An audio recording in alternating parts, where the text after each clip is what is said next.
Tumewapeleka hawa wakufunzi wetu wa urubani nje ya nchi, kila mmoja ni $300,000 mpaka amerudi. Ukienda kwenye mafunzo mengine kwa nchi zingine ni wastani wa $200,000, 170 mpaka 200.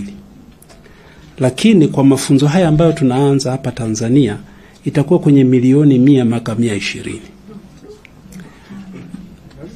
Lakini sikilizeni naona ni kweli ni lakini upungufu ni mkubwa sana, na kama nilivyosema mafunzo haya yana maeneo mawili. Unaanza kwanza na PPL ambayo sio 120. Unaanza na PPL ambayo iko kati ya $25,000 mpaka 30 hapo, ambayo sasa kwa kuanzia, na kwa sababu tunataka tuanze haya mafunzo, chuo kimeanza kuongea na agency mbalimbali ambazo kwa njia moja au nyingine kuangalia uwezekano agency ambazo zinaweza katoa mikopo kwa wale wanafunzi ambao ni wa Mtanzania wa kawaida ambaye ana uwezo, anataka kujifunza haya mafunzo.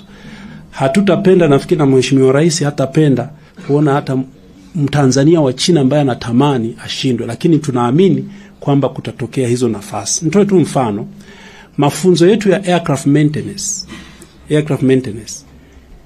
kwa bachelor ni $6,000,000 kwa mwaka. Kwa hiyo kwa kozi ni miaka mingapi? 4. Kwa kozi ni $24,000. Lakini hii kozi ni milioni ya mwanzo ni $25,000 mpaka 30. Lakini serikali kwa kuona umuhimu wa hizi kozi za usafiri wa anga, aircraft maintenance wanapata mikopo mikubwa kuliko wengine wanavyopata. Kwa hiyo wanapata kati ya $4,000,000 na $4,500,000, ambao unakuta kati ya $6,000,000 mzazi anatakiwa ongezee hiyo iliyobaki ambayo sio kubwa. Kwa hiyo naomba Watanzania tuwe tayari, tusiogope. Swali la pili, mwitikio ukoje kujiunga na masomo ya usafiri wa anga?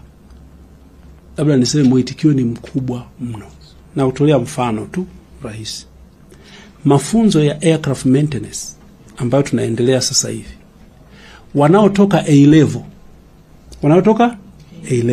tunachukua darasa la watu 20-25, lakini unakuta mwanafunzi aliyeomba, wanaomba wengi, mwanafunzi anayeomba anayechukuliwa ni mwenye A2 na B. Kwa hiyo unakuta A B mwaka jana ilikuwa A2 na B moja. Kwa hiyo wanaohitaji mafunzo ni wengi, na tunaamini jinsi tunavyoendelea tutaendelea kupanua uwezo baada ya kuwa na hivi vifaa ambavyo vimeletwa. Ni masomo gani ambayo mwanafunzi asome? Aircraft maintenance asome masomo ya science. Urubani sio lazima science tu peke yake, kwa sababu urubani